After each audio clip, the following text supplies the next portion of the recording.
قانون صاحب ټول خبرې په عموم کې د امارت په مسولینو باندې تر کې دی غوته توصیه کوله چې باید په هیڅ اداره کې د دیکتاتوري فکر نه معنا دا نه وي یو زه وکم یا زه هم دغه ټول منئ. نو خبره د ته په خپل متوجه ده، نو معنا دا چې خدای هم مشرتابه کې راځي دی د کورنۍ چارو وزیر دی.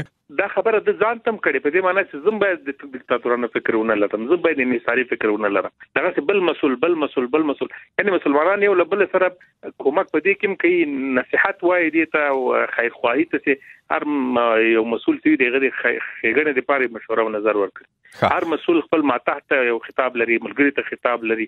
دا د اختلاف په معنا نه ده، د مشورې نظر او فکر ورکول په معنا ده چې مثبت لا تمامېږي نه د منفي تمام. او طبعا د خاغلی عباس تانیکزی هغه خبره هم را دوی، نو تاسو له خبرو داسې معلومیږي چې د ویلي و چې کچیرته د مشر خبره چې هدف د امر او د امر کچیرته مثلا په د سم نوي یا ګټو سره برابر نوي چې اشاره اتمن د جنونو خوانځي ته نو هغه امر نه منل کیږي، یعنی واجب نه دی منلي.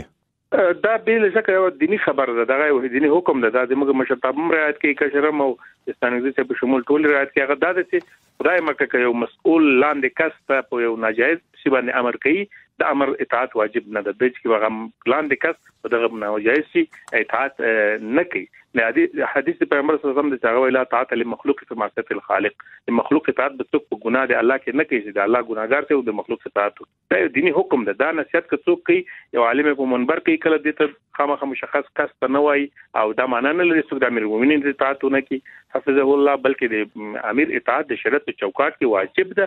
دا د امارت ټول افراد په ځان واجب بولی که خوښي او که ناخوښي امر مني او اطاعت کوي. البته خدای مکه په ناجایز باندې امر وسی بلا شک څوک نه مني، ځکه د ناجایز نه ول تصور نه کېږي چې موږ امیر امر وکړي.